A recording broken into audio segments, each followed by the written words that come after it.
Europe, but people forgot about that for a while.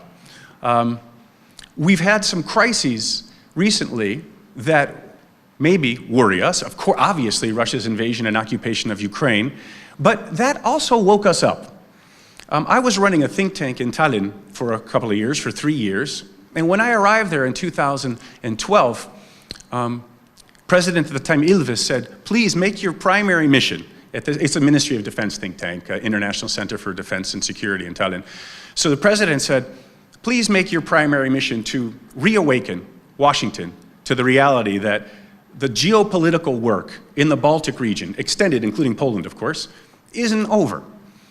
In Washington, it feels too much like people think once the Baltic states and Poland entered NATO, entered the European Union, the hard work was over. And these countries became successful, quaint, beautiful places where there weren't any big geopolitical problems to be concerned with anymore. So in my first day, the first paper that I reviewed that our center wrote was, how do we get NATO's attention? And the proposal, I'm ashamed of what I'm about to say about myself. The proposal, the core of it was, well, we ought to ask NATO to pre-station equipment, not so much people, but equipment, on the territory of NATO's east. And I vetoed it, because I said, if we say that, people in Washington and Brussels and other European capitals are going to think we and you Estonians are hysterically anti-Russian. That was a strange mood in 2012, even for me, somebody who totally believes in the never-ending significance of geopolitics. But I was reacting to what I would hear all the time in Washington, reacting to my experience in 2008 and in the lead up to 2008 as President Putin was preparing to invade Georgia. Those preparations went on for years. And when I would ring the alarm bell, I would often be told that I should focus more on managing President Saakashvili, having him quiet down, not encourage him to be more aggressive. And it actually drove me crazy. I got that from my bosses, from my fellow mediators, German, French, and British. At one point, my British counterparts looked at me when I was making the point that the EU and US need to do more to deter Russian creeping aggression in Abkhazia and South Ossetia. British counterpart pulled me aside at a dinner. He said, Matt, have you lost your mind? Have you lost your mind? You're just going to embolden President Saakashvili if the Europeans are pushing back in the same direction Saakashvili is asking. And I said, no, Sir Brian, I'm not. I haven't lost my mind. There will come a time where we will lose our ability to shape the events on the ground in Georgia. It's coming. And President Putin is provoking it, whether it be through intelligence operations that resulted in assassinations or giving passports to Abkhaz and South Ossetians, Russian passports, I mean, or enabling smuggling through the Rocky Tunnel, joining Russia and Georgia that then undermine Georgia's reforms, or launching a missile attack on the day Secretary Rice and Ambassador Fried were in Georgia, a missile attack in South Ossetia that blew up a Georgian air defense radar.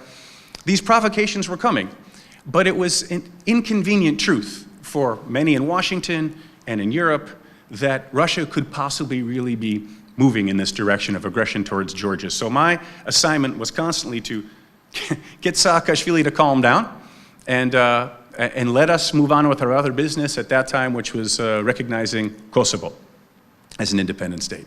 Well, at one point, it was no longer possible to calm down Saakashvili. Russian troops poured into Georgia. Saakashvili ended up getting blamed by the international narrative for having launched the war. I'll go to my grave thinking that's absolutely wrong based on the intelligence I was reading live. It was a provocation. Had he been wiser, perhaps he would not have intervened, or he would not have counterattacked on Skinvali. That would have been a wiser approach. But he reacted. And now he goes down in history as being imperious and uncontrollable. And, well, the narrative was that somehow Russia had been provoked into attacking. Well, now, as Professor Szczerski said, maybe we see things in a different light. Maybe we realize that was the first moment, as you said, of the world changing and the return of classical geopolitics to our extended region. The funny thing is, at the time, None other than then President of France, Nicolas Sarkozy, made the same point, but he didn't really understand, I think, what he was saying.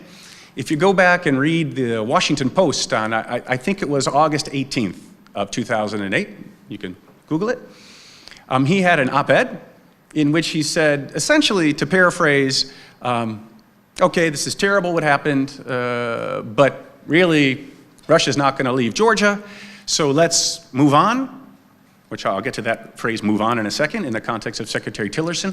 We have to move on. And, but if Russia moves against Ukraine, this was in 2008, if Russia moves against Ukraine, then there must be serious consequences. And okay, so Russia did move against Ukraine, but everyone remembers the initial responses on our part were very soft and slow.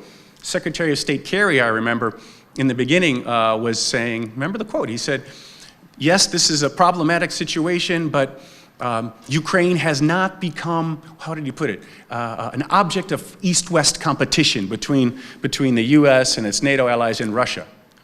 Of course it had. It was obvious to everyone, right? We know what the Russian move was about. It was about freezing Ukraine in place and not letting Ukraine fall off the train, as you were talking about, Professor Stersky, as the rest of the region moves toward the west.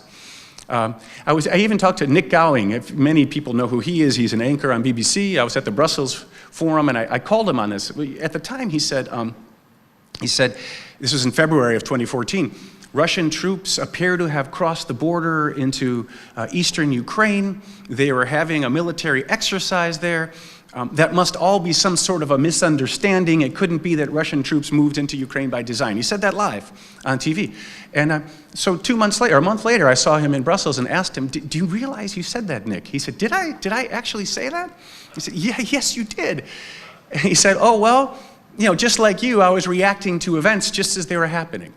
But that was his instinct, right? And that was the West's instinct. Even until February 2014, when the little green men are invading Ukraine, still some of our opinion makers simply couldn't believe that Russia would do this.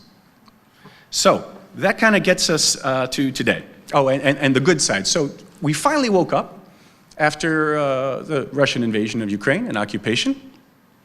Warsaw Summit of NATO was a great moment. We finally have overcome our self-imposed limitation on not deploying NATO troops and US troops to this part of the world. That is a huge strategic development. We have now a consensus, it seems like, on sanctions, not as tough as they should be, both US and EU sanctions. They could be much tougher.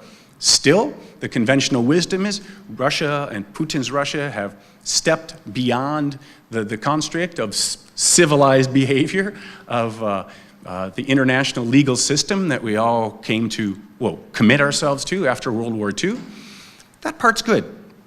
But the foundation of East-West relations, or the foundation of our post-war environment, I think is under threat now across Europe and also in President Trump's vision. So what is that foundation? Foundation, of course, is Article 5, right, of the North Atlantic Treaty, collective defense. Another foundation is the Bretton Woods institutions, the World Bank, the IMF, to promote economic reform, modernization, economic growth. I would argue NATO enlargement has also been one of the geopolitical tools, clearly, that helped to cement the borders of the post-World War II era in a way that protects the freedom of the people of this region, but also protects their right to decide their own historical destiny. Fundamentally, to me, that's what this is all about. You all, from whatever country you hail, should have the right to determine the geopolitical orientation and the civilizational location of your country, of your society. No one should dictate that to you. In the late 1980s and early 1990s, these institutions and these ideas really drove US policy. And Ambassador Fried, I hope he'll talk about it when he's here, but he was one of the innovators. He was one of the first people, with also Chris Hill at the time, who was a staffer in Congress, who said we need to use the World Bank, the IMF, not yet NATO, to provide support for the new Polish government after '89, to make clear that if Poland undertakes the thoroughgoing revolutionary reforms of Leszek Balcerowicz at the time, and then President Wałęsa, then the West will be there. We will be there with our financial support, our security support, our political support, because it is in our own fundamental national security interests that these countries, former captive nations, are independent, are free, choose their own destiny, and thank goodness they choose to be together with us, because that's their fundamental identity in the first place, and we are stronger with them together with us. We're not weaker, we're stronger. So now, finally, to President Trump's speech and the Trump administration. So the 3 Cs conference was a great event. I spent 14 of my 23 years in the US Foreign Service promoting these very ideas, promoting diversification of energy supplies for our European allies, especially natural gas, away from an overdependence on Russia. That's exactly what the 3 Cs conference is about. We have a historic opportunity to rewrite the geoeconomic map today. Thanks largely to technology, a lot of it developed in the United States, but not only. Technology that allows natural gas to be turned into liquid form and sent anywhere in the world on ships. Thanks to revolutionary technology in the United States that allows the extraction of massive amounts of natural gas in new and unconventional ways through horizontal drilling and fracturing of the rock underneath the surface. And thanks to the geopolitical vision of Poland and of Lithuania in contracting for their own liquid natural gas import terminals. We know that also in Croatia, in Krk, there's a long-standing proposal also to have a liquid natural gas import terminal there. And then now with the 3 Cs initiative, there's a vision that we've worked on a lot at the Atlantic Council as well, where I'm also a senior fellow, to link up all these markets between the liquid natural gas terminals and make sure no single monopolist, Gazprom, but no other aspiring monopolist, has the ability to manipulate the price of natural gas to keep the price high or to apply political pressure on the countries of the region. And we all know, no need to go into it now, but Gazprom has a long history of using natural gas pricing and cutoffs for geopolitical pressure. So it's great. It's great that this 3 Cs conference happened.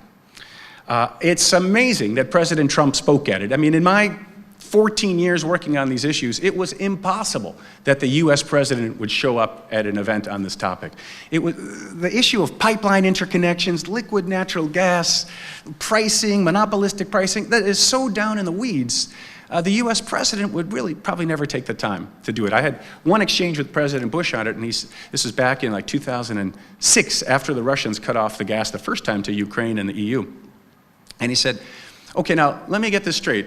You're saying we need to work on all these diversified pipelines to Europe. That's right, Mr. President. But none of my EU colleagues talked to me about this. I said, yes, that's right, Mr. President. They don't quite yet see the geopolitical significance of allowing themselves to be so dependent on Russia. Well, tell me one thing. Why in the world should I care, should we care more than they care? It's a good question. And the answer was because they're coming around. And Russia will be Russia. And there's one cutoff today, and there'll be more, and they're going to wake up, and they're starting to understand. So, okay, but still, these issues are too down in the weeds, too technical for a president. But President Trump came. He gave a speech. He highlighted the geopolitical significance of US natural gas now being able to come to Poland, and hopefully onward to Ukraine, and into Lithuania, and hopefully throughout the whole region. Great. But the way he did it, it sort of grated on me. It suggested he doesn't feel it, going back to my earlier remarks. He made a joke out of it. He said, and we talked about the liquid natural gas terminal at Krk Island, Croatia. He turned to somebody and said, you ever hear of that one? You ever heard? Yeah, it's a great project. Kind of dismissively. That was painful to me, to be honest. And he said, oh, and there's also the Greek-Bulgaria interconnector, great project. But clearly, he really doesn't know what these things are. He's heard about it. His brilliant staff have written this into his speech. It would have, again, a dream for me to hear such words by the previous US presidents. But I fear he doesn't yet feel it. I hope he'll get there, but I don't feel he yet feels it. His main speech I loved what I heard when I first heard it. And clearly, he was scripted, he stayed to the script, right? He had he read a speech with geopolitical vision, said some great things, talked about Article 5, right? He said, what did he say? He said, the United States shows its commitment to Article 5 not only through words, but through actions. I think he means the deployment of US troops to Poland. Fantastic.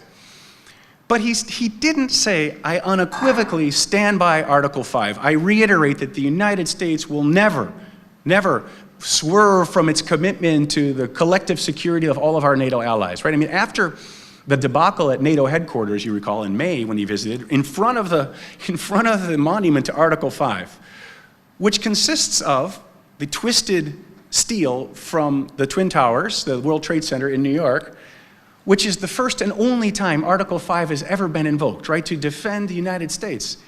He didn't mention Article 5. Instead, he criticized our European allies, unlike Poland, for not spending 2% of their GDP on defense. Or not GDP, whatever, their budget on defense. So this would have been a great opportunity to make clear, once and for all, we totally stand behind Article 5, and we're never not going to. But he waffled a little bit, or he hedged, at least it seemed to me. Maybe I'm too sensitive, I don't know. But I think he hedged a little bit on that. It was fantastic that he mentioned Poland's enduring fight for freedom. We even went wiped from the face of the map, and that he talked about the civilization of the West. Great. But then he sowed a little bit of doubt, again, into the whole concept. He said, but it's not clear the West has the internal strength to protect itself, to fight, to be free. And then he sort of took a swipe at the European Union and at European unity with that strange final passage, probably written by Steve Bannon, I guess, his ultra-right advisor, that said, and one of our great enemies is bureaucracy and centralization of authority. And it was, yes, I know it was taking a swipe at the size of the US government, but it also struck me as also criticizing the European Union's unity. And if there's one thing that is the foundation of the geopolitical realities that we hope to create forever in this part of the world, it's that Europe has to stand together, just as you were saying, Mr. Secretary of State, and not let anyone fall off the train. But he seemed to be sort of also calling into question whether or not that value of European unity is worth pursuing, even while he's saying we need to be strong and we need to fight for our freedom. He criticized, thank goodness, he criticized Russia for its occupation of Ukraine, thank goodness, and for Russia's relations with hostile states, governments of Syria and Iran. But then at the press conference, when he was not scripted, when he was asked about the Russian meddling in US elections, right, the hacking and the hacking of the Democratic National Committee, emails and other things, which 17 US intelligence agencies say happened, and they say they agree that it was Vladimir Putin himself who ordered this and directed it. President Trump said, yes, the Russians were involved, but maybe some others were as well. Where does he get that? I mean, his own intelligence agencies say it was Vladimir Putin himself who directed this.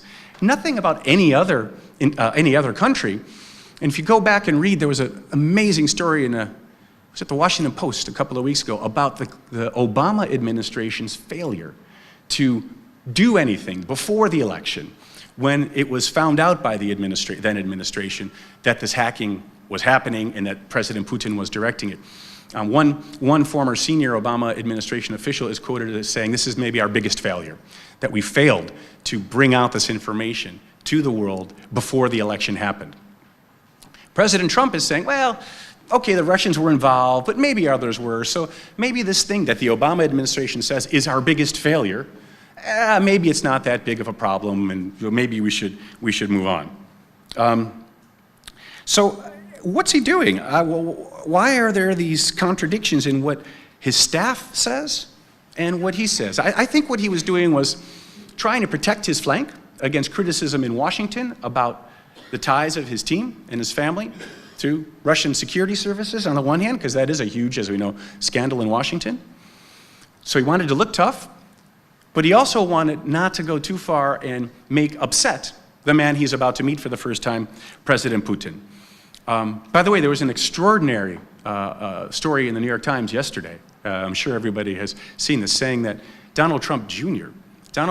met after Donald Trump Sr. became the Republican nominee, met with someone, a representative of a lawyer of some Russian state-owned company interests, trying to get derogatory information about Hillary Clinton to use against her in the election campaign, which echoes what then-candidate Trump said when he encouraged the Russian security services, right, to steal information about the Clinton campaign and publish it on WikiLeaks. It's mind-boggling, absolutely mind-boggling that the US presidential candidate is advocating espionage against a former Secretary of State, former senator who's running against him for president. So for these reasons, I feel that all the foundation I've been describing of our geopolitical vision is truly shaken at this point. And we constantly see President Trump making a statement and then his senior staff walking it back, saying, well, that's not what he really meant. I think President Trump, like President Obama, distrusts foreign policy elites. To be fair, after President Obama violated his own red line in Syria on the use of chemical weapons, you all know what I'm talking about, he said, and till this day, I'm proud I did that. I'm proud I violated my own threat, because had I acted upon it, I would have simply been kowtowing to the foreign policy elites in Washington rather than using my own instincts. So obviously, President Obama pulled us back in the world and pulled us away from a geopolitical vision, basically vacated Europe in many ways, and then had to come running back after Russia.